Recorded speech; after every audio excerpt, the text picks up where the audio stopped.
Good evening and Kate Milafalcha to the latest episode of the Late Late Show with me, Irish Tommy.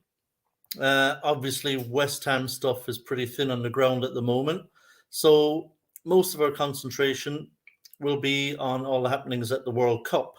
And I've already got someone in here. Someone's in early doors.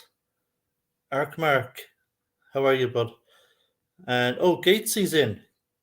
How are you doing, Gatesy? Good to see you, mate. You know what? I might maybe I can pop the link for this into the description, or I'll actually send it on to you, maybe, Gatesy. You might jump on, mate, if you want. It's nice to hear your views about all things England. I'm Irish, so I'm not the resident expert on this stuff. I do have another guest on, a special guest who'll join us when he can, hopefully soon. Happy Hammerette. Great to see you. How are you? Not working this evening? You're relaxing at home, I hope. Gatesy, you've been better. Oh, I'm sorry to hear that, mate. That's not good to hear. NS Sports TV, is that Nippon? I'm guessing. Maybe. So Steve Bull, West Ham. How are you, mate? Big up. And Happy Hammerette. Yeah, welcome. It's great to have Happy Hammerette in the live because she works a lot of Friday evenings. And she usually has to listen to some of it on her drive home and then try and catch as much of it as she can. Then once she gets home, she can kind of jump in the live chat. Okay. Whatever you say, man. But yeah, like I say, we're going to be mostly talking about the World Cup because that's pretty much all there is to talk about at the moment. And I know a lot of you, or those of you who are England fans, probably not feeling overly happy at the moment, but just going to see if there's anything much in the chat. In a particular game, you'll be entitled to get your money back under the Trade Descriptions Act. Yeah. I've been watching a lot of the World Cup. And to be honest, it has not been great. It has not been great. We were promised, I think, was it Infantino? Is that his name? He was saying, this is going to be the best World Cup ever. I think, to be honest, it's actually been quite crap. I think this has not been a good World Cup. I mean, there's just an unbelievable amount of nil-nils. Almost every game seems to be bloody 0-0, and it just hasn't been exciting whatsoever. I don't know if it has something to do with it being in November. I think it's kind of weird for everybody. I suppose that a lot of the teams, they didn't have much prep time. They were kind of finishing up their domestic games, and then they were over to the World Cup, and then the World Cup was kind of starting the following week, and people didn't have much time, to kind of do much work.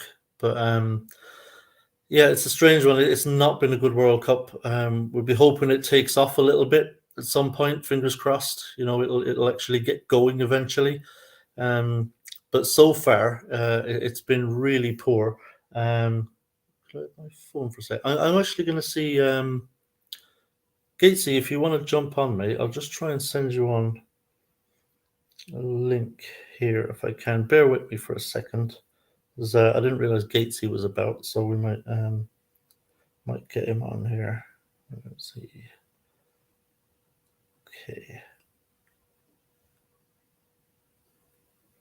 Okay. All right, Gatesy, check your WhatsApp, mate. And if you want to jump on, do. You don't have to, obviously. Let's see now. What have we got in the chat? World Cup's been very boring so far, not of us controversy and things. It was like watching a Moyes masterclass. Yeah, the parallels, I think, were very obvious to all us West Ham fans, weren't they? Christ. I think like Moyes and Southgate are basically interchangeable. If you put Moyes in charge of England, Southgate in charge of West Ham, you wouldn't really notice that the swap had been made. Yeah, Nations Cup, obviously England, relegated in the Nations League. So, yeah, not a good time at the moment, which is a real shame. I will get into the game. We'll get into the meat of it, but I'm waiting for it because I don't want to kind of keep repeating myself, and so I'm just waiting for someone to pop in here with me. Hopefully, it won't be much longer. Um, do you ever see David Moyes managing Scotland? Yes, I think that will probably happen. I think probably the next time Moyes is out of a job and Scotland change their manager, I think that's when it would happen. I don't think Moyes would leave a full-time club job to manage Scotland. And on that note, actually, because managers, obviously, there's a lot of pride involved in managing their countries, but club football is where it's at, especially if you can join one of the big leagues, um, which is why I think we should go for Mancini, especially as Italy didn't make the World Cup. I think Mancini would jump at the chance to get back into Premier League football. But yes, I do see Moyes at some point taking over the Scotland job. But here's the man himself. Gatesy, how you doing, mate? Oh, mate, honestly, that was awful, wasn't it? That was pretty atrocious. Given the talent at Southgate's disposal.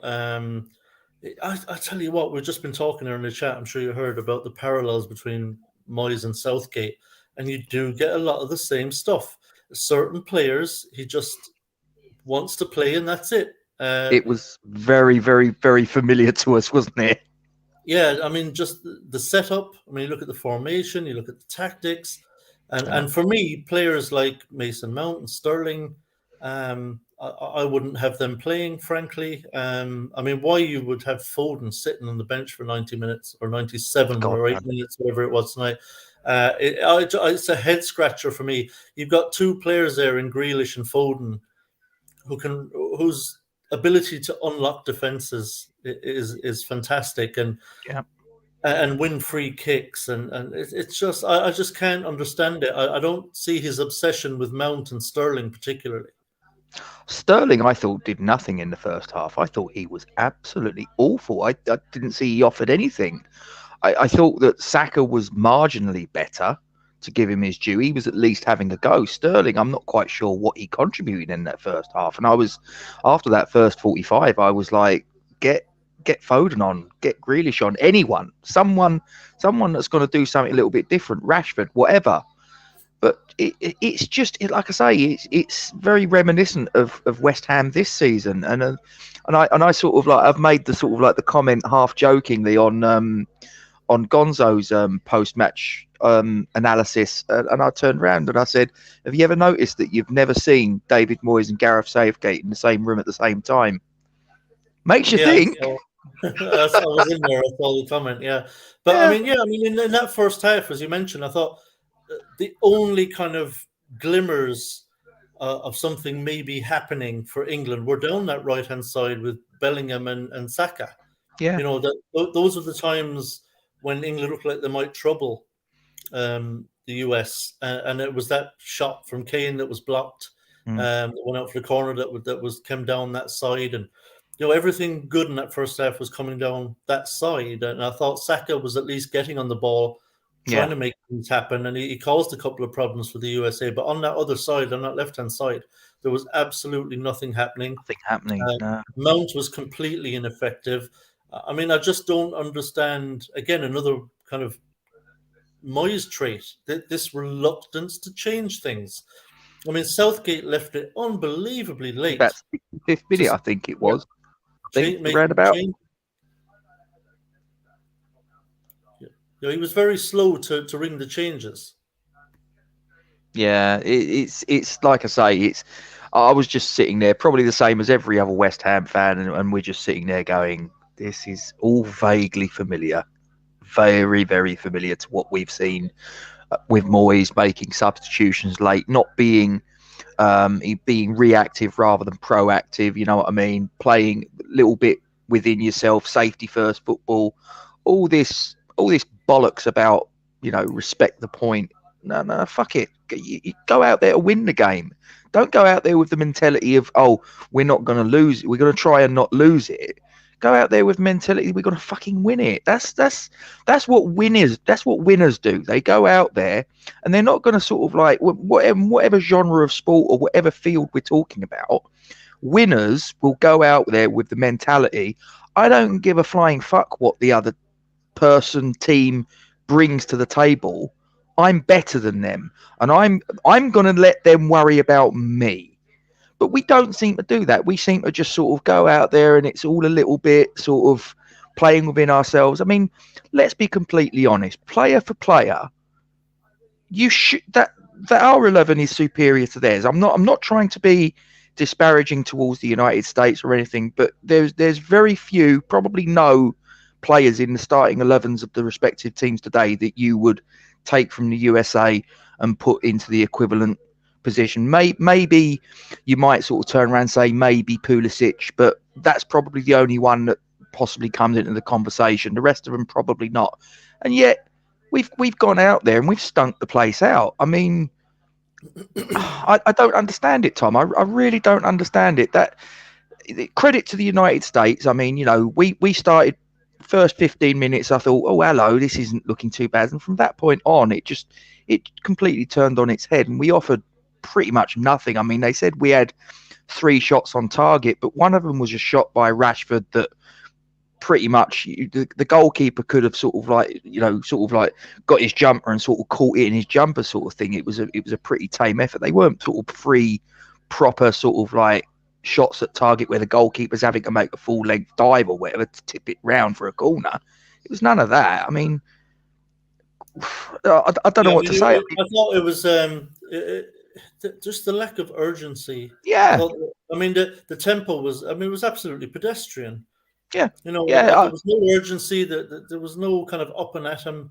It was all very slow, very sluggish, very easy for the US to defend against. And it's almost like. Stretched. Sorry, Tom. I was just going to say it's almost as if they've sort of like they're looking at Wales, who've obviously been beaten by Iran, and I think it probably got to a point in proceedings where they probably thought, again, like I say, it's all this bollocks about if you can't win it, make sure you don't lose it, and it's like, no, you just go out there to win it. That's it, done. That should be your mentality from minute 1 to minute 90. There should be no change in that mentality. If you've got aspirations of actually lifting this tournament, that's what you have to bring to the table, and. I think they've looked at it and gone, well, Iran beat Wales. Wales are going to go into the next game on their knees. Their goalkeeper's out of the equation, so they're going to have to bring in Danny Ward to play in Wayne Hennessy's place. Blah, blah, blah. We've got the fallback of going out and beating Wales. Well, Wales is not a foregone conclusion. Wales are not going to turn up in a game against England and roll over and have their tummies tickled. I'm sorry that you can't sort of like think like that. We had an opportunity here to get into the last 16, and that Wales game becomes something of a dead rubber. Now we've got to go into that Wales game, and we've got to get something out of it. That is not going to be easy. And if we play like we did tonight, then it becomes even more difficult. Yeah, and of course the other thing you have to remember as well is that. Other teams who may encounter England along the way, including Wales on Tuesday, will have been looking at that tonight and thinking, right, if we press high and get plenty of numbers in midfield, they can't pass the ball out from the back through midfield.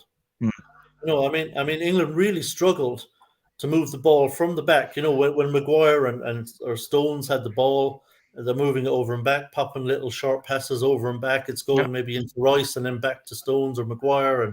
And England really struggled with that when they were pressed. And if they're going to go any further in the tournament, beyond the kind of last 16, they're going to have to figure out how to move that ball, through the midfield. Because other teams looking at that think, right, we can completely stymie this England team if we press and we're brave. And we get plenty of numbers forward when they're in possession at the back. I mean, it was a major struggle in that first half for England. Yeah, it's just poor, lethargic, pedestrian, slow. I mean, there was too many people that had the first touch of a trampoline. It was pathetic. I think that people have sort of, I think the players, possibly the management, I don't know. They've looked at that performance against that world-beating team Iran in the first game, and they've believed, a 6-2 margin. I think they've possibly looked at it and gone, yeah, we're this, that, and the other. Mate, honestly, we were dog shit tonight. Absolute dog shit. I mean, the thing that wound me up as well, also about when the American team had the ball in their defensive third as well, and there was always a blue shirt available to receive the ball, because there wouldn't be anyone near putting a press on the player. And it's like, so we're just giving them an opportunity to play the ball out every single time. There was always, honestly, go back and watch it, that last sort of 20 minutes, whenever they had it in their final third, the American team, there was always a white shirt available, and the nearest white shirt would be about 20 yards away. It's like, you can't do that. That's criminal. Yeah, there was a lot wrong with that performance tonight. And I spoke about the lack of urgency. I mean, there was one moment, and I'm not an England fan, probably tell by the accent, but I mean, there was, even as someone who's not an England fan, there was a moment in the second half that was actually grinding my gears, because I couldn't believe what I was seeing. I think it was around the 83rd minute. Grealish was fouled inside the USA's half, out on the left-hand side. The ball was kind of kicked away a little bit by the American player, wasted a bit of time. And Luke Shaw started just casually strolling back the pitch, as if England's intent was to just hang on grimly for the point. He took so much time. And then when he got the ball, he threw it down the field ahead of him a little bit, and then casually strolled down to where he'd thrown the ball, and then kind of took his time placing it and I'm thinking, oh my God, no urgency. What is happening here? Yeah. It's like you don't care. It's like you're perfectly content to just have this as a 0-0 and not worry about it. And I could not believe it. I mean, I'm thinking, why is Southgate not reddening him? Like, I'd be absolutely fucking and blinding. Yeah. At Shaw for that. I'd be saying, what the fuck are you doing? Move your fucking arse. But you can't imagine Gareth Southgate ever doing that. He's just such a mild-mannered, I've never seen Gareth Southgate ever. I don't ever remember him losing his rag as a player. I've never seen him lose his rag as a coach or manager. He's just always, and I get that sort of like in certain situations, keeping a level head, this, that, and the other. But there are times you need to have another weapon in your arsenal, and you need to have that little bit of the ability to switch it. And if someone needs to fucking have a rocket up their ass, that you can sort of like, let them have it. But he just needs to sort of get them a sort of like a little bit of a rocket up. And because, as I say, if we play Wales with that sort of lack of intensity, with that sort of just a lackadaisical attitude, poor passing, poor accuracy, the pass is either sort of like too far left, too far right, it's a little bit too much on it, a little bit too less on it, we're going to be in trouble if we take to the field against Wales with that sort of mentality. We could come unstuck. We could seriously come unstuck. Yeah, well, the worry is that, like Moyes, Southgate, you just wonder if he learns. I mean, this is an England team that got relegated in their Nations League group. That obviously was not good. I mean, some of those performances were very, very poor. I think the Hungary game in particular, it was a really bad showing. And so, this result now tonight, obviously it's a worry for England fans, I'd imagine, because Southgate, like Moyes, doesn't seem like the kind of manager who's going to tear up the script and say, right, this ain't working. We've got to change things here. We've got to change our attitude. We've got to change the way we approach games, and we've got to change some of the personnel out here. And I mean, even tonight, I don't know what he thought Henderson was going to do. Yeah, when I saw him on the touchline, I was just like, really? And that said everything to me. I'm not being funny. soon as I saw it, listen, he's a good professional. He's done he's got a Premier League winners medal that he was the captain of. He's got a European Cup winners medal. Again, he was the captain of that. I'm not saying he's a pub player, but when you see Jordan Henderson coming on, with all due respect, that says to me, I'm settling for the point. I'm leaving the handbrake applied sort of thing, and it's like, no, actually, I'd actually rather see a manager that rolls the dice and tries to win the game. Be brave. Fortune favours the brave, as they say. Yeah, and I mean, if you're going to be brave, do it from the start. I mean, if he'd been more adventurous, if he'd had the right personnel on the field and had gone for it a bit more, he might not have been in a position where he has to kind of go for it in a more risky way later on in the game when things are still in the balance or in the melting pot. And I think that's the situation he found himself in. He didn't quite have the bollocks for it. When No. it came to, shall I go and grab the bull by the horns here and really go for it now and let's try and get this win? And he didn't. He just went safety first, and he's bringing on the likes of Henderson. Okay, he brings Grealish on, but again, it's a like for like sub essentially, for Sterling. So he's done essentially nothing. He's played the safe card and said, first and foremost, let's make sure we don't get done at the other end and end up losing it 1-0. And I think that's the same kind of caution that we've seen with David Moyes, where he's just not. It's the whole kind of, like you say, respect the point attitude that we've seen from Moyes, and we saw it tonight with Southgate. And I'll be honest with you, Gatesy, I would worry for England going forward in this tournament if that's his attitude towards the US. What's his attitude going to be towards Germany or France or Spain? Brazil. It'd be like David Moyes, wouldn't it? He'll have a defensive midfielder playing as your number 10. He'll have a holding wide midfield player. It'll be West Ham under David Moyes. You know it, Tom. You can see it coming. When we play, if we actually get into a spot where we're playing a Brazil, a Spain, a France, one of the top teams in world football, Southgate will shit himself. He'll just be like, oh well, we'll pack the midfield and we'll play a 4-6-0 formation. Excuse me? Yeah, he'll be terrified of him. He really will. And I think the real pity about it is that it doesn't need to be that way. No. Like in Premier League terms, we're a decent side, or we've got a very good squad. But I think if you look at this tournament, the quality, the standard we've seen so far, I mean, England should fear probably nobody. I don't think there's even though you've got the Brazils and Spains, France, Germany in there, I don't think any of those countries at this moment in time have an exceptional side. They won't go down in history in those countries as one of their best teams. None of them will. So I think it's there to be won. And I think Southgate has at his disposal as good a squad as any manager in the tournament.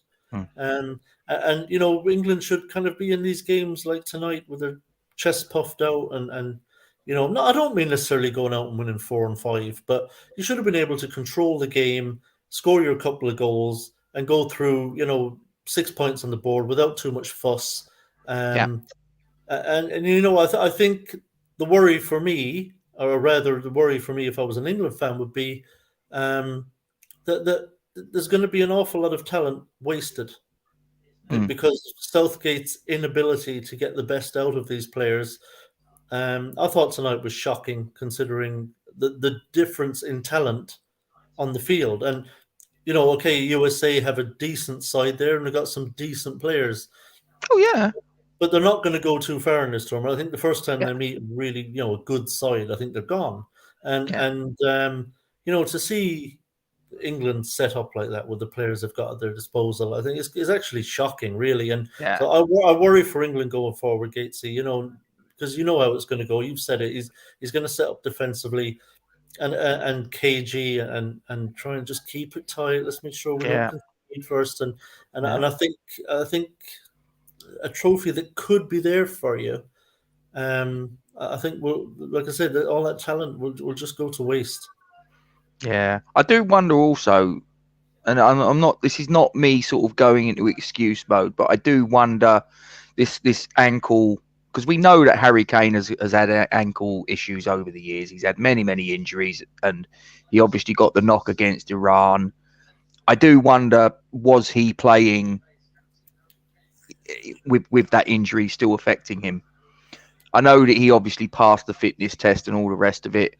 He looked slow. He looked really sort of ponderous. I mean, you see, when he's really flowing for Spurs, he's his movement, he's turning is sharp. He's sort of like he's running in behind. He's quick. Didn't see any of that today. He was lumbering around like a cartle. So it was like, what is this? This isn't the Harry Kane that's sort of like got nearly 200 Premier League goals and has got nearly 50 odd international goals to his name. This is Andy Carroll in his dying days at West Ham. What is this? Dog shit. Yeah, yeah, he looked a shadow of himself, it has to be said. And Yeah. again, another bizarre thing that he stayed on the If pitch. he's if he has got an injury, then don't play him. Let him rest up. And you've got plenty of options there. You've got Marcus Rashford. You could play him there.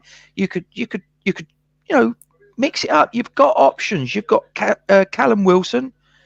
Give him a go. Whatever. I mean, you've picked a squad of 26, Gareth.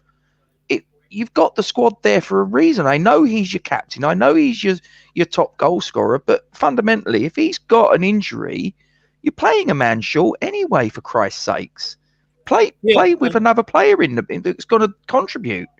Yeah, and I actually thought, particularly in the second half, the way the game was, I thought it might be a kind of perfect game for Callum Wilson. He's got that breakout speed. So if you want to play an out ball, the Americans were playing a high line when they were in possession. They were pressing forward. And I thought Callum Wilson's the kind of player who will make those really clever runs in behind. You can put a through ball for him, a ball over the top. He's got a lot of pace. He's a really good finisher. And like I say, I mean, I don't think in these games it's actually necessary to play Harry Kane. You can win these games, or should be able to win these games without him. And you're certainly not going to win him, as we've seen tonight, with him not being right. I mean, I think England probably have the luxury where they could have actually said to Harry Kane, listen, you can sit out all 3 group games if necessary. Let's get you right. And so when we hit the knockout stage, last 16, you're ready to go and you've had your rest and you've had your rehab and we can get you going in the knockout stage. Like you, I think it brought nothing to the England team having a Harry Kane on there tonight who clearly, like you say, wasn't himself, wasn't able to play anywhere near his own potential. So that was a strange one for me too. And again, it's you would have some questions for Gareth Southgate. You really would. Again, I mean, fucking head scratcher for me, really, of the night was Phil Foden didn't get a kick. I mean, Phil Foden's, to me, I'm a big fan of Foden. I think he's an unbelievable player. I think he's the kind of player that can open up a game with one brilliant pass. He can sail past 2 or 3 players with a couple of quick touches. He's very difficult to deal with. He's very direct. He likes running at centre backs and full backs, and I just couldn't understand why you stick with the likes of Mount and Sterling. Southgate won't use him like that, though. I mean, he's playing at a club with a manager in Pep Guardiola that will match up with the opposition and meet them on the front foot. Do you know what I mean? He goes to England and he's got a manager that's the complete opposite of that. Yeah. Is it any wonder why he didn't step on the pitch today? He should have been on at half time, mate. I mean, if he wasn't starting, I mean, I'd have started him all day long. Yeah. But having not started him, and like I say, Sterling offered nothing in that first half. We'll stick Foden on, but no, he didn't get, like you say, didn't get a kick. We've got a 0-0 draw, which is, to be fair, in some respects, we were probably lucky to get away with that. They obviously hit the crossbar. If that went in, I mean, goodness knows what could have happened from that point on. I mean, it could have been really embarrassing. Credit to the United States. I mean, I don't want to come across that I'm a sort of bitter Englishman and I'm not giving the United States any credit. Listen, they worked bloody hard for that point. Credit to them. I wouldn't have had a problem if we'd have come up on the wrong side of the result. But like I say, if we've got aspirations of winning this, which we should have, we were runners up at the last Euros, we were semi-finalists at the last World Cup, and as I say, we've got a squad that is rammed full of Premier League star players. We've got a young team as well that have got experience, and that match was just poor from about the 15th minute onwards. We were second best, and that is, like you say, that is worrying, because if we're going to put in that sort of performance against, with all due respect, a sort of like a decent USA team, but a team that are not really at the upper echelons of international football. And let's be honest about it, is that yes, they're a high energy team, and they'll press you and all the rest of it. But final third, their attacking, side of the game is pretty poor. Let's be completely honest. I mean, if they'd have had a decent front line today, there was one winner. Really, that's what it comes down to. Their finishing is where their game is quite deficient. But credit to the USA, we need to up our game, because on the basis of that, we're not going to get anywhere near the final. Nowhere near it. Yeah, but like I say, there is also always hope, because I remember, if you cast your mind back, Casey, because I don't want to be all doom and gloom about England's prospects, because things can turn around. I remember in the World Cup in 06, in the group stage, Italy were really, really poor. They were really poor. They just about scraped through to the knockout round on goal difference. Yeah. They just barely scraped out in second place of the group. They very nearly went out of the World Cup at that point. But they just grew into it. As the tournament went on, they just kind of got better and better, and became more resilient. Their belief grew. The performances got better and better, and they ended up going on and winning the bloody thing for a team that barely scraped out the group stage. So there is always hope, especially when you've got as many good players as England have got. But I think Southgate, if you can just grasp the nettle a little bit, and throw caution to the wind just a little bit more, then it still can be there for England. And equally, but do you have faith? Do you have faith that Southgate has got that in him to have that sort of mindset change? Well, you know what? I've got someone I'd like to ask that question, Gatesy. I'm going to pop him in now. Gonzo, how are you, mate? Oh, hello. Didn't tell me he was going to be on here. Honestly, Tommy, you say come and join you. It's late. It's a late show. It'd be nice. We'll have a little chat, and then bloody Gatesy's on here. Do you know what I mean? It's terrible. I'll go then. I thought you stood me up, so I got another date. No, mate. Listen, this is awkward. Yeah, no, it's all right. We'll suffer each other, myself and Gatesy. He's coming over here tomorrow. Oh, is that right? Yeah. And you, Gatesy? That may well be in my diary, Gonzo. You never know.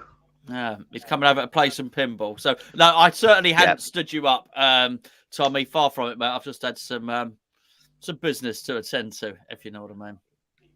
Oh yeah. Oh, Tinder. Oh, no.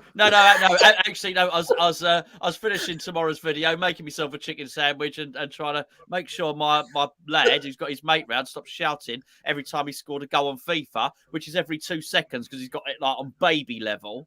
And you know what I mean? So honestly, he's beating Real Madrid 50-0 with Accrington Stanley. And honestly. Oh God. Okay, so listen. Thanks for joining, Gonzo. I appreciate it, mate. It's great to have you on. So yeah, obviously we were talking about England and the awful performance tonight, but I know you've already done that on your preview show I was watching. Me and Gates, you've kind of thrashed it out as well. But I was don't know if you heard, but I was kind of casting back to the 2006 World Cup, where Italy were really awful in the group stage and barely scraped out of their group in second place on goal difference and looked really poor, but then actually went on to win the tournament. So I wanted to kind of put it out there. It's not all doom and gloom, and the group stage isn't everything. I remember as well in one World Cup where Argentina looked unbelievable in the group stage. I mean, they were just playing incredible football. They scored one goal where there was like a huge number of passes. You know, it was just free flowing, amazing stuff, and they looked incredible. And then I think they got knocked out in, was it quarterfinals or something? So you never quite can read too much into the group stage, because obviously no trophies are won in the group stage. They can be lost there if you get knocked out. But I think if the important thing with group stages, Gonzo, ultimately, I guess, is just to get out of them. Well, it used to be a cliche. They used to say that the best team in a group stage never wins the World Cup. That's what they used to say. Oh, maybe I've twisted it slightly. It was something like, maybe it was the best. No, I was going to say the best team never wins the World Cup. Surely nobody ever said that. It must have been the best team in the group stage never wins the World Cup. I'm totally with you, and I said in the little video earlier that West Ham. I can't help myself. Just to England played terribly. And America, I thought, played brilliantly, and they still couldn't beat us, you know. And you know, we're still, even with playing like that, we're still topping the group. So no, the bigger picture is absolutely fine. It's just you know, as a spectacle, it's turgid. And I think as a West Ham fan, I'm obviously different for yourself, Tom, because you're looking at it through the prism of well, whether you're neutral or not, I don't know. I mean, you could say that, but I'm not actually. Just to clarity, I'm not actually neutral. I was you hate England. No, not quite the opposite. The reason I'm a West Ham fan is because I spent a number of years of my childhood in the East End. So, I made a lot of friends over there. That was my introduction to football. West Ham was the local club. I was only over the road in East Ham. I could hear the crowd from my living room if the telly was off. So I've obviously got a soft spot for English people and for the England team, and I'd love to see him go on and finally put this thing to bed and go and win one. So I wanted him to go and win it. I'd love to see him go and win it. And while my confidence hasn't been dented in the sense of what I just said about group stages, and also because I think there's a hell of a lot of good players in that England squad, my worry is the same worry I have ultimately with West Ham. It's the manager. Is he going to dig his heels in and stick with what he trusts and the players he trusts and the players he knows, the formation, the system, and is he just going to stick with it until it all comes crashing down? Or do you think Southgate is not Moyes? Do you think he will be able to actually make the change? Ultimately, what we're talking about here is a change of mentality from the manager, is what's going to be required here. And that my worry for England is that Southgate may not be capable of doing that. Did you? What about you? Because I did the so obviously Gio's at the crochet tournament. I didn't. I had to do the video on my own, so I wasn't chatting to him. I was just talking to myself, which is fine. But I didn't get any feedback. Was it just me, or when he was taking ages for those substitutions, did you feel all West Hammed about it? Was it the same? Yeah. Absolutely, yeah. We were actually, me and Katie were talking about it. It was so Moyes-esque that clearly it wasn't working, and you're looking at the clock thinking, "Where's the subs? Well, they should have been made at half time. Like, where are they?" And it's. I mean, some of the parallels were actually quite scary. Yeah, it was like watching West Ham, Gatesy. Yeah. I wonder. Do you boys remember the Spitting Image back in the day? Do you remember the John Major puppet, the grey sort of John? I reckon that David Moyes and Gareth Southgate are descended from that puppet. Oh, lovely peas, Norma. Yes, that's the one. Yeah, a very green Norma. Yeah, round. Yeah, absolutely. I remember they did on that. Sorry, we digress slightly. Sorry for your show, Tommy. So I remember when they did. Did you ever watch Spitting Image, Tommy? Yes, loved it. Okay, right. So anyway, so there was this particular sketch where John Major's eating his peas at number 10 with Norma, and they invite Sir Reverend Ian Paisley round. Oh no! And he said, "That's not the peas on your plate." And he's having a go. He's going right at him about the peas on his plate, and how they're I don't know, and how they shouldn't be mixed with the carrots, and it was outstanding. Truly. That was an amazing show, absolutely amazing. But yeah, I suppose the thing for me, we're talking about the substitutions is, I mean, there were some glaring ones there that were just kind of screaming out to be made. I mean, Sterling was having no impact, Mount was having no impact. You've got and you look behind, you've got Grealish and Foden sitting there, both of whom would have started for me personally. But yeah. But I'm thinking at half time, I'm thinking, right, you've got the answer. It's right behind you. You look back there, you've got two absolute quality players. I think particularly Foden. I think Foden's ability is just incredible. His ability to skip past players, commit defenders, win free kicks, get assists, score a goal. I mean, Foden's an incredible player in my opinion, and I just don't know what the obsession is. Again, it's this thing we see with Moyes, this obsession about certain players that he just has to start them. Sterling starts as soon as no matter what happens. It's the same, for Sterling, Reed, Bowen, and say for Mount, Reed, Southgate. These players just start almost no matter what, and I can't understand it. I mean, again, I've said it about Moyes before. He's making a rod for his own back.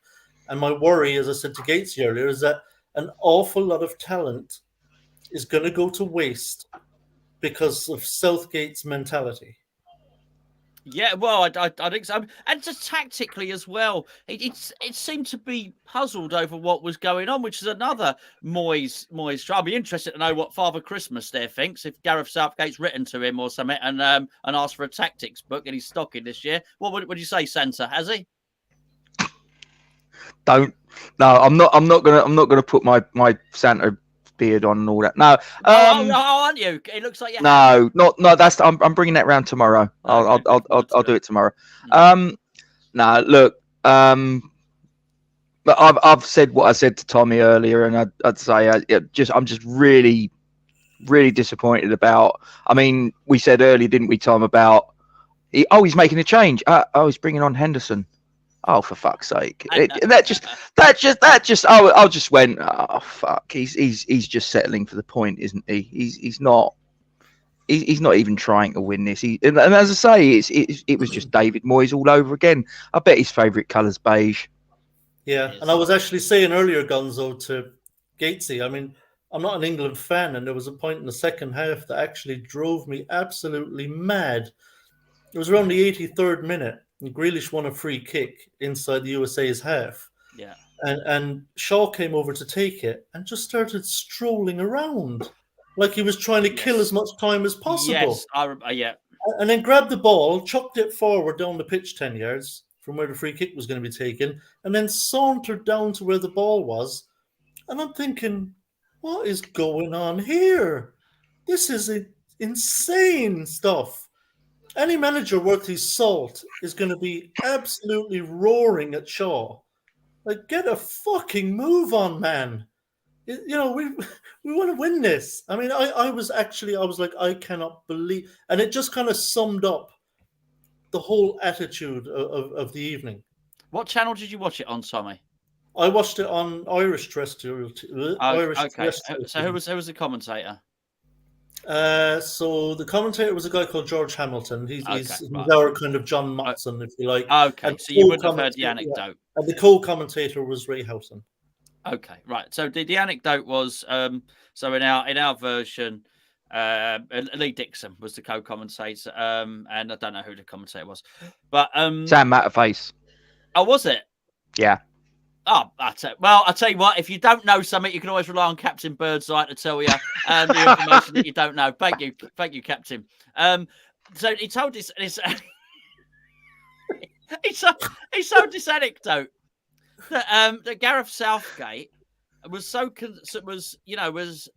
been round to see Marcus Rashford, and he'd spent 2 hours round his house and gone had dinner round Marcus Rashford's house.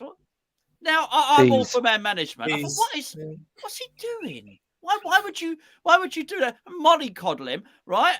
Honestly, get your bloody arse into gear, Marcus. Do you know what I mean? Pull your finger out. You've been crap for a couple of years now. We'll get back in the England team. This is what you got to do. X, Y, and Z. I'll meet you at St George's Park or whatever it's called. Come in. We'll have a little chat in my office, right?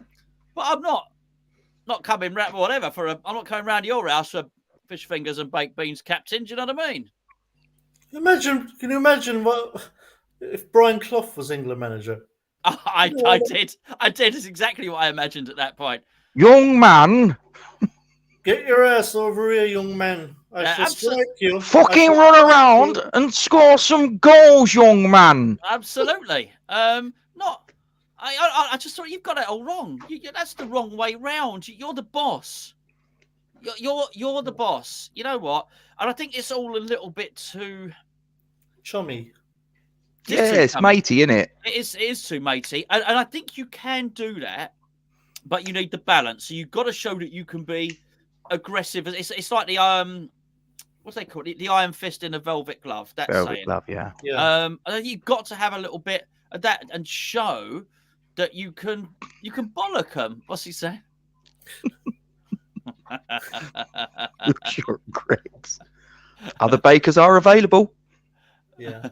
Yeah, bloody not. Yeah. The local one here, Greg's opened, and the local one closed. The one that's been here for 30 years closed down. Other bakers aren't available. No, Greg's. I'm gonna show my age here, Gonzo, and actually both of you are gonna know what I'm on about here. When I was living in the East End as a young fella, it was the local Wimpy for me. Oh, you didn't have a bender in a bun, did you?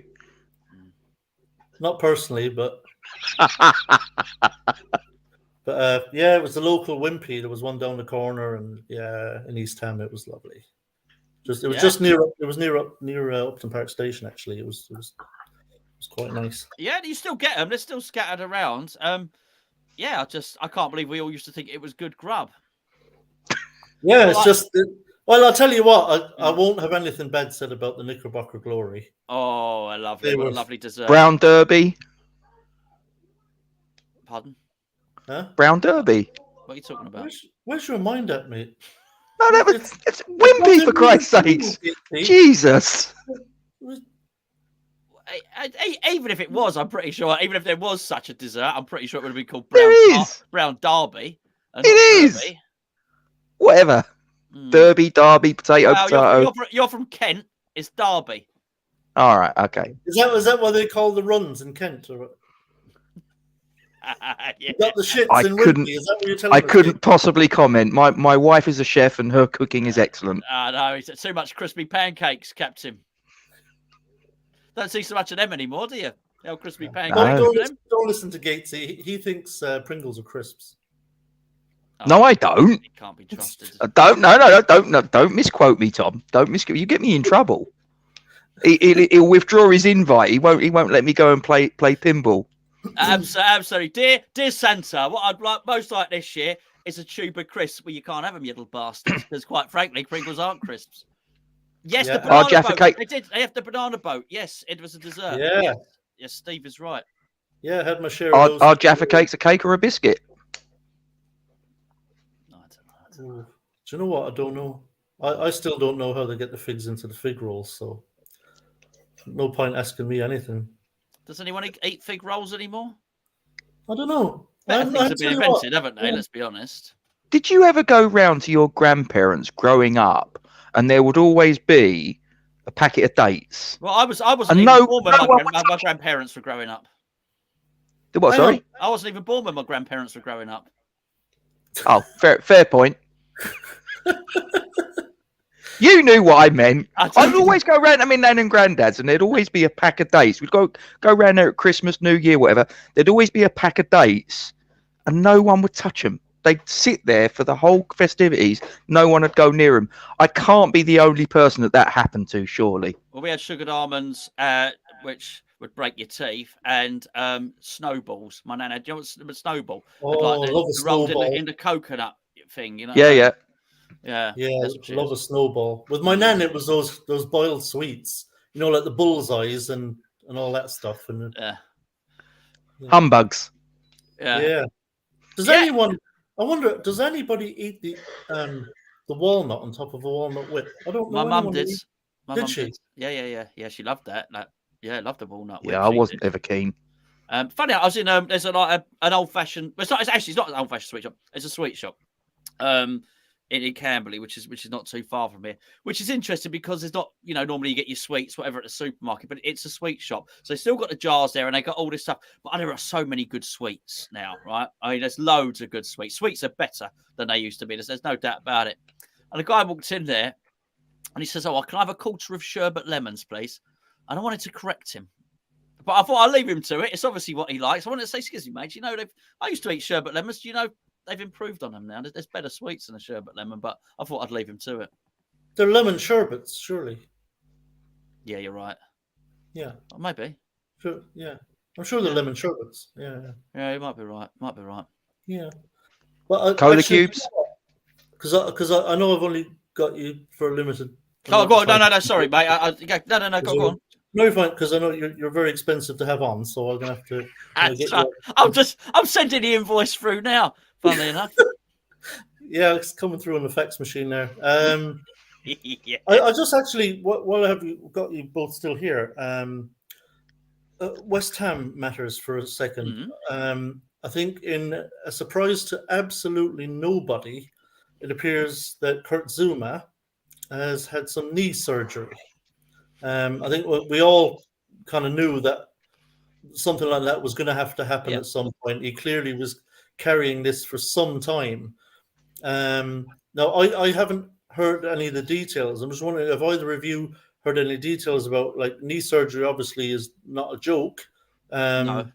So I'm wondering, I mean, is this something that's going to keep him out for the rest of the season or for a couple of months or 3 months? Or because I saw West Ham official Twitter site put it up earlier and wished him a speedy recovery. And I'm thinking, well, a little bit of info would be nice.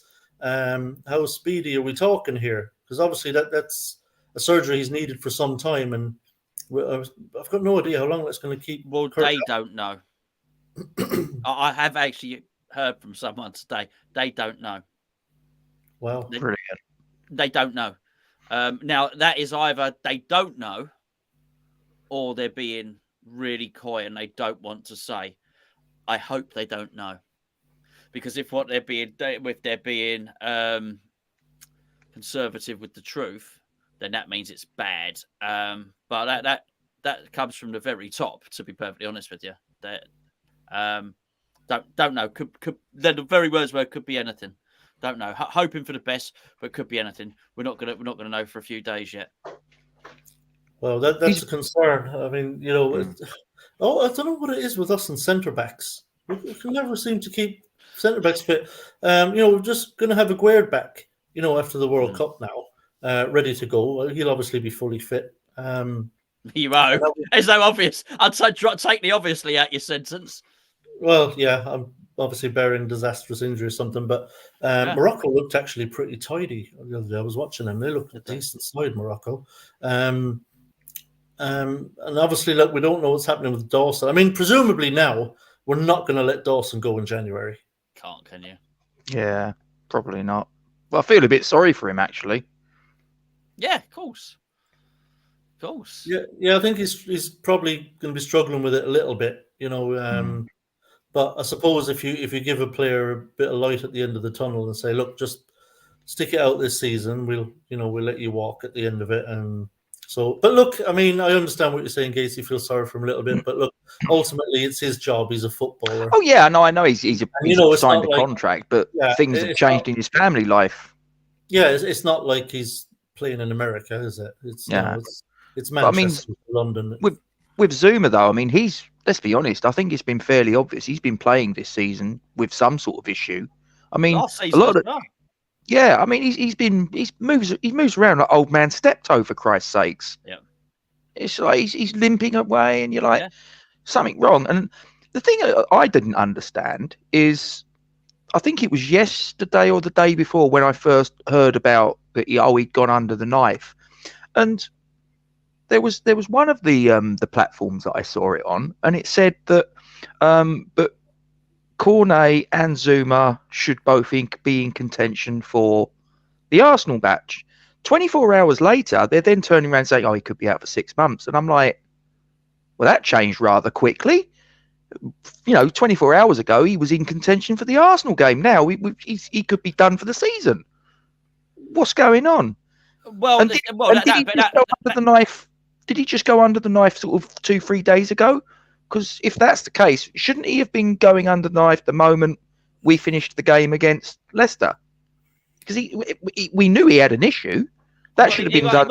He might have had to have the scan or something. All I would say is whoever reported that, they probably were surprised by the club's release of the statement. So you would naturally assume that he was, because the club would have put that out there. Everyone's available, for selection and this, that, and the other. And the club tried to keep it under wraps for as long as they possibly could. But they do this. This is what they do. They have history of doing that, which is, holding back the bad news for as long as possible, basically. Time and time again, with injuries, with contracts, players that won't sign contracts. The Arnautovic thing, the Arnautovic thing blew up as we were going to the FA Cup, wasn't it? The Wimbledon game, yeah, but it had been going on for days.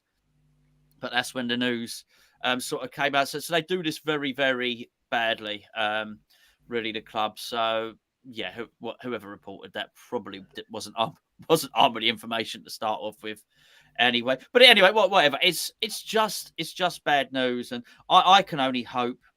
I don't think David Moyes is getting any money anyway, but I can only hope that if he did, we wouldn't be allowed to spend it on another centre back anyway. Because I mean, it's crazy, really, what happens there with the centre halves. Might do us a bit of a favour. Might mean he has to play Kehrer back there, and it removes him from right back, which was a reasonable experiment, but it clearly hasn't worked for us. But he's just any number of players that when he's played for West Ham, he's not playing in a system which suits him. And we haven't seen enough of Cornet to say that. We haven't seen enough of Gers to say that. But I certainly think it's fair to say with Kehrer, with Paqueta and Scamacca, we are not playing them in a way that they were able to thrive at their previous clubs or their international teams. So it might well do Kehrer a favour to stick him, at centre back again. Yeah, and I mean the Kehrer thing it's so West Ham. I mean, it's so Moyes that this is someone who was playing regularly for Germany while sitting on PSG's bench, and then he starts to play regular football under David Moyes and gets him dropped. It's unbelievable. If you were an agent, I'll tell you a story. We went in for a player. I'll tell you afterwards. I don't want to say, because if you start revealing everything and no one tells you anything in the future, right? We went in for a player, an international player, who then went on to sign for another Premier League club. We went in for him. And I mean, when we went in for him, about 30 million. Absolutely. Once upon a time. Here we go. About 30 million. And his agent said, don't sign for them. And the agent's words were, they're a basket case of a club. All right. They won't know what to do with you. Don't sign for them. Go to this other club instead. And as I say, I'll tell you afterwards. But yeah, I mean, this is a relatively prominent. That's not a world superstar. Don't get me wrong, but a £30 million player basically. And it's the perception, isn't it? And I don't think it's just that. I think if you're a young player's parents or something, and there's the opportunity to sign for West Ham, you might be swayed by looking at Declan Rice, but there's a whole other body of evidence alongside that which suggests actually don't let your son sign for West Ham because they're unlikely to get a chance. And I also think, maybe you'd look at it now, the recent evidence, if you were looking at clubs for January in the Premier League to join, you'd be very, very suspicious. There would be a large body of evidence which would suggest if you sign for West Ham, your form will drop. You won't be put into the team very quickly, and you are highly likely to be played out of position. And I think with that, if you were a conscientious agent that was looking after your client rather than one that's just looking to get the most money, and let's assume that they are, let's not assume that every agent is a wanker. I think then if you're looking after your client, you might well just steer him away and just, you know what, that's probably not the best club for you at the moment. join this club, it's probably more stable. You're probably more likely to play in your position, and that's a problem. And because that may well be the perception of West Ham, which may mean that we don't end up getting the players that we want or need. Yeah, it's definitely a worry. I think as well we're seeing it play out at the moment with the Harrison Ashby situation. I mean, this is a talented young man who really should be excited right now about his future at the club. Should have played a lot more than he has. I know he's beginning of the season he had an injury, which was unfortunate, kept him out for a while. But I think the fact that you have a young talented player like Harrison Ashby, given our woes at the right back position, that should have been a perfect opportunity, for him. Yeah. And yet, he's barely had a sniff, to the point where we can't even persuade him to stay anymore. It's embarrassing.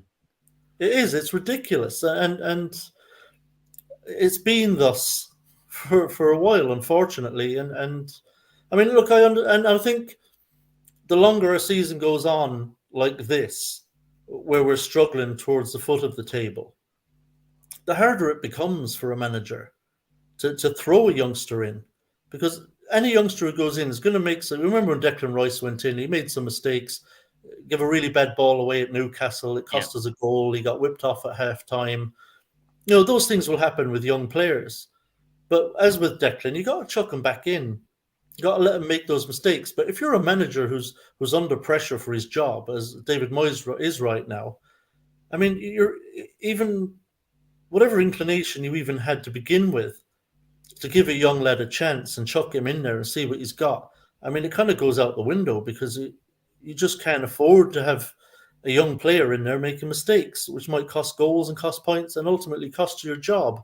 And it's not like the olden days either anymore. I mean, I know you both will remember, as I do, where managers actually did get quite a bit of rope. If results weren't going well, you weren't talking about 10 games into the season where a manager's head's on the block. No.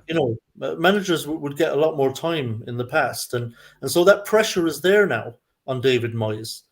So even if he had some kind of inclination to try to appease Harrison Ashby, I think there's no chance for him to do that right now. No, and I think you're dealing with a good player as well. And as you say, you talk about woes at right back. It really is a problem position for us.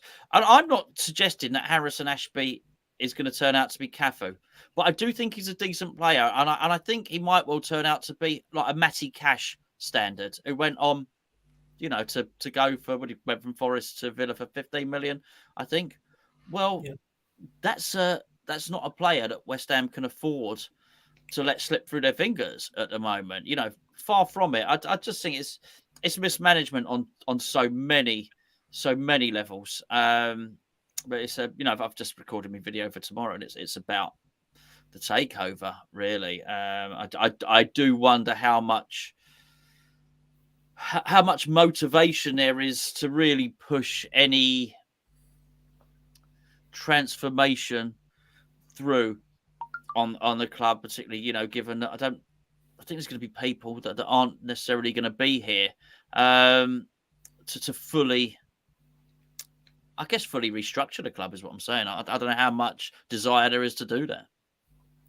Yeah, and Gatesy, as well as that, I mean, if you are a youngster at West Ham, say you're in the under-18s, under-21s, there has to be a worry there when you look at it, and you have to think at the moment, really, like, is there any realistic pathway at West Ham anymore for a youngster to actually break into the first team and try and get a real opportunity to nail down a spot? I mean, I remember last season, I think we went away to Villa, I think we went to Chelsea, and we had one centre-back fit. And we had Elise there, and we're all thinking the same thing. I reckon that this is a perfect opportunity.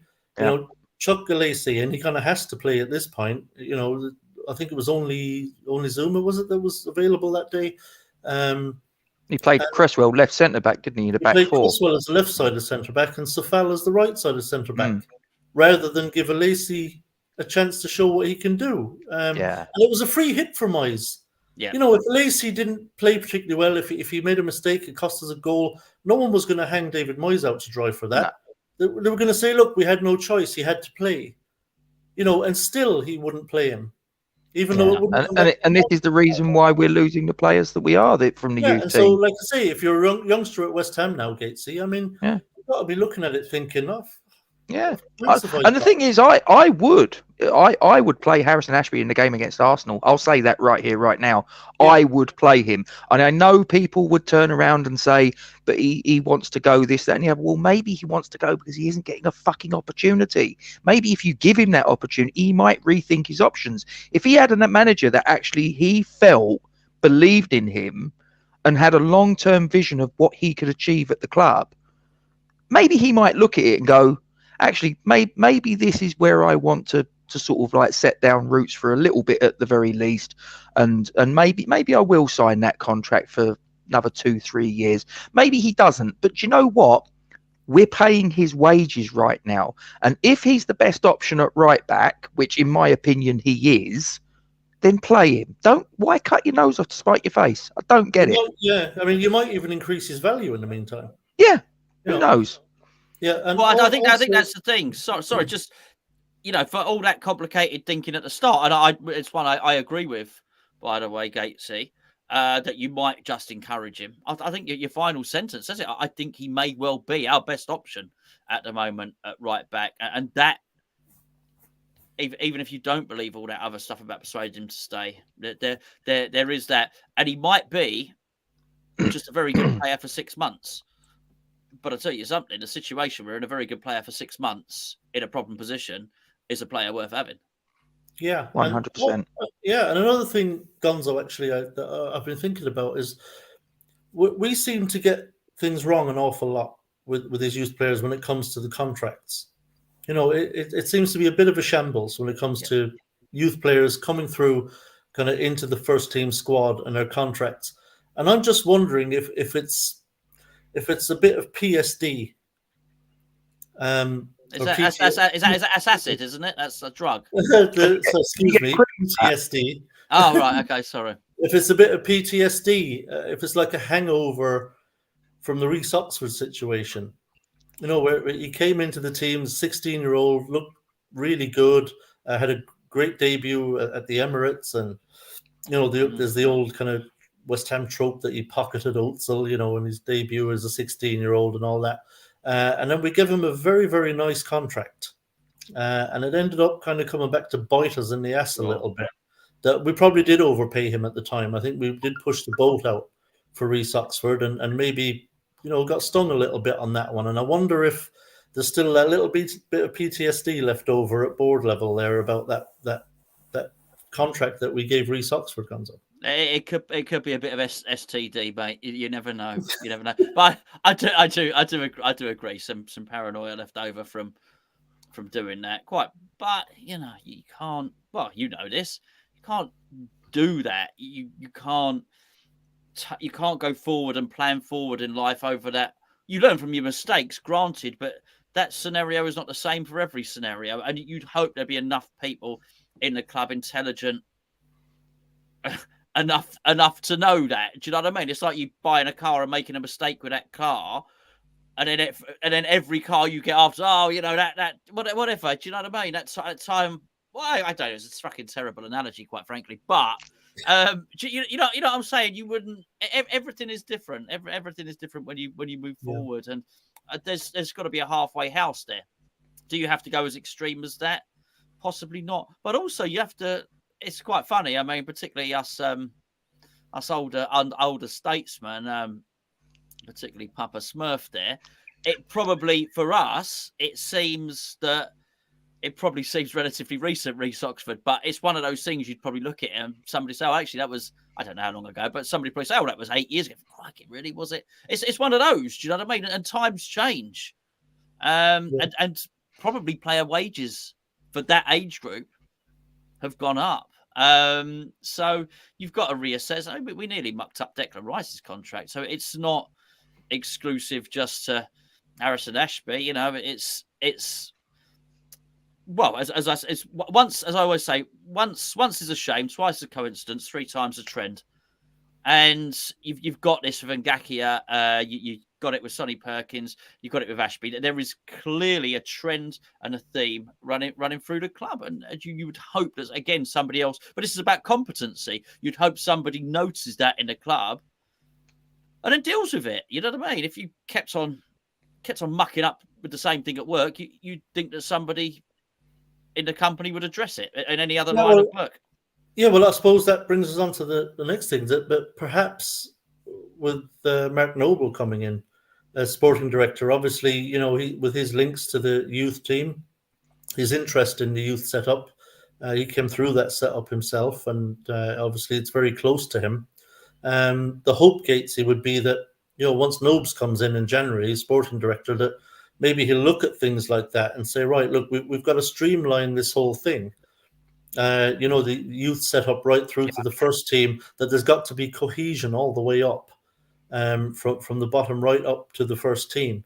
And so I'd imagine that would be something, Gatesy, that Nobes would be really looking to make changes to. Oh, I hope so, Tom. I really do. But I think that he's a perfect person to have as a figurehead, as a role model for those guys in the 18s, in the 21s, to look at and sort of go, well, here's a guy that a while ago was in the same spot as us. He's trod our path. He knows what it takes to get from where we are into the first team. And not only did he get into the first team, he's played Premier League football for many years, and he captained the team. I hope that he's utilised in that fashion. If he's not going to have any involvement in that sense, then that's a really chronic waste, in my opinion. I think that should be his. Certainly, that should be one of his things on his remit, 100%. Yeah. Okay, so before we go, I'm just going to flip back to England for a second, because we are in the midst of the World Cup. So I just want to get your overall thoughts. Obviously, you've had a couple of chances to look at England, both of you, at this point. So I'll start with you, Gonzo. What's your overall feeling for England's prospects going forward? Are you optimistic or pessimistic, or just kind of not sure what's coming down the line?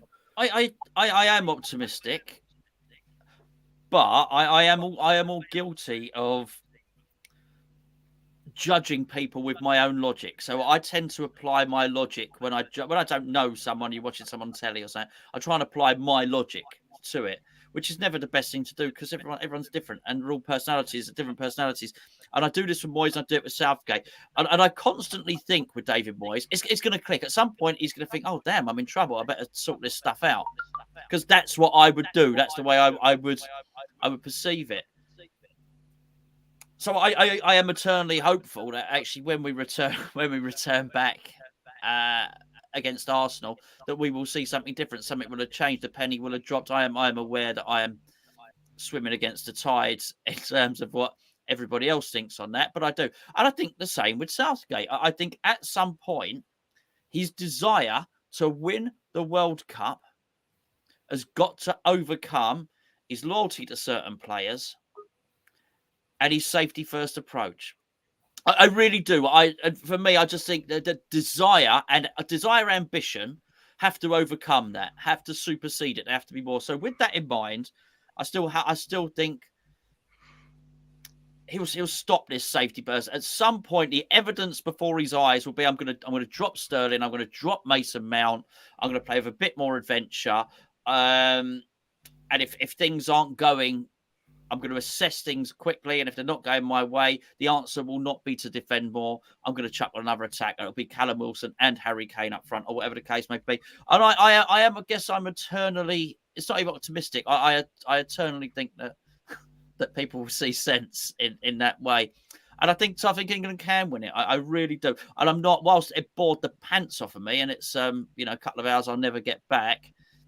I actually don't think that was the worst result in the world for England tonight. I really don't. And I definitely think England can do it, but I've only seen England and Brazil and England's opponents play, so I've not seen everybody else yet. Gatesy, what's your mood? I think you know the answer to that question, Tom. Look, can we win the World Cup? Well, theoretically, yes, of course we can. I do, like I said earlier, I do seriously worry about our capabilities when we're coming across the best of the best, when we're coming across the Brazils, when we're coming across the Frances, the Spains, these sort of teams, the real heavy hitters. That's where I think we're going to come unstuck. I think that Gareth Southgate's natural tendency to play conservatively will ultimately be our undoing. I hope I'm proved wrong, but like I say, we've seen this so many times with David Moyes.